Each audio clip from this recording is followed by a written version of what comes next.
Galesville. No, I'm sorry, Geraldine. Geraldine, and they're 3A, and they went to the quarters, and Michael does a really good job. Michael Davis, Coach Davis, he does a fantastic job. He is a great football coach. All right, and they're lucky to have him because those kids play their guts out.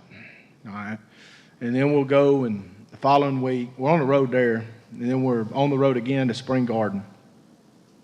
And that's another, blue blood of 1A, really, As long as Ace Austin doesn't play in the game, we got a shot,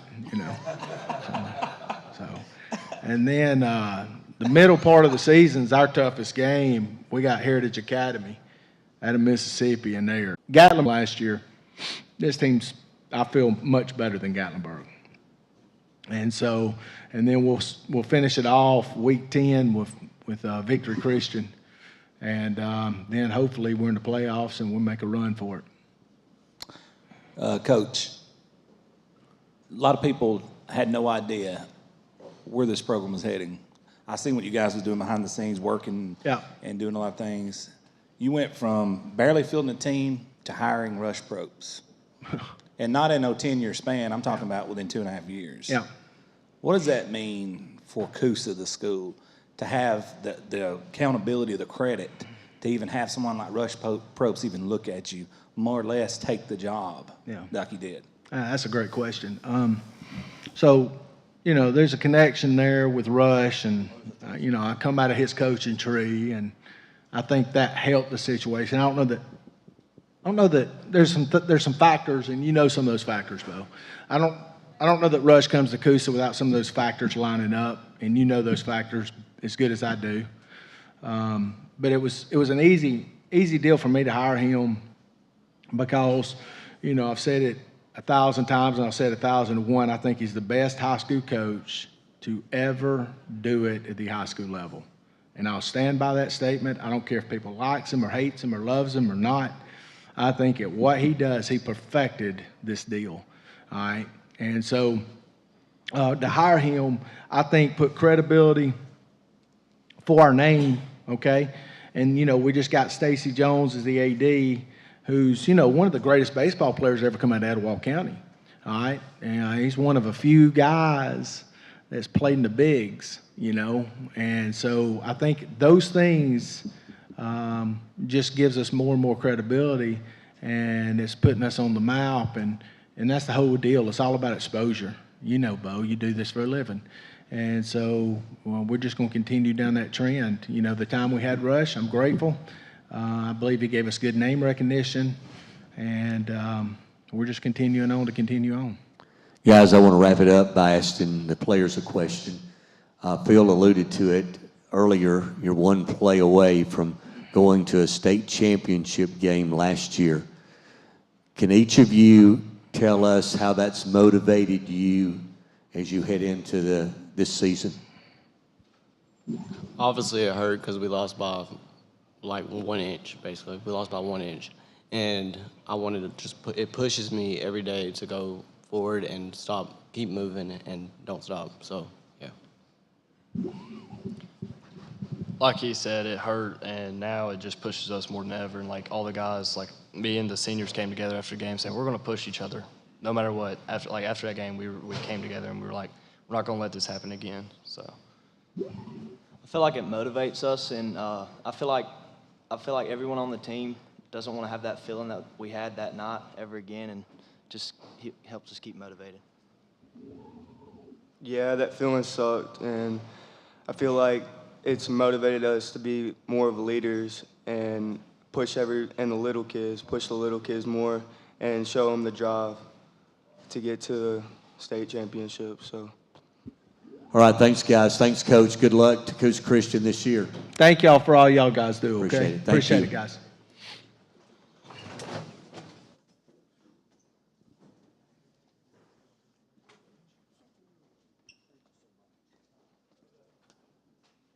Coach, appreciate you. Hey, thank you, Jeff. I appreciate everything you guys do. Okay? Did you guys get some to eat? Oh, we're about to. Okay, good. Where's Miles Holcomb? If I don't get Miles Holcomb up here, his mama's going to get on to me big time. His daddy called me the other day. Hey, buddy.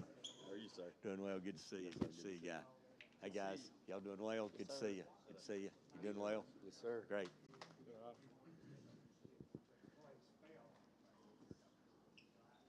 All right, guys. All right, when you ask the question, be sure and get in the microphone, okay, for us? All right, go ahead, Chris.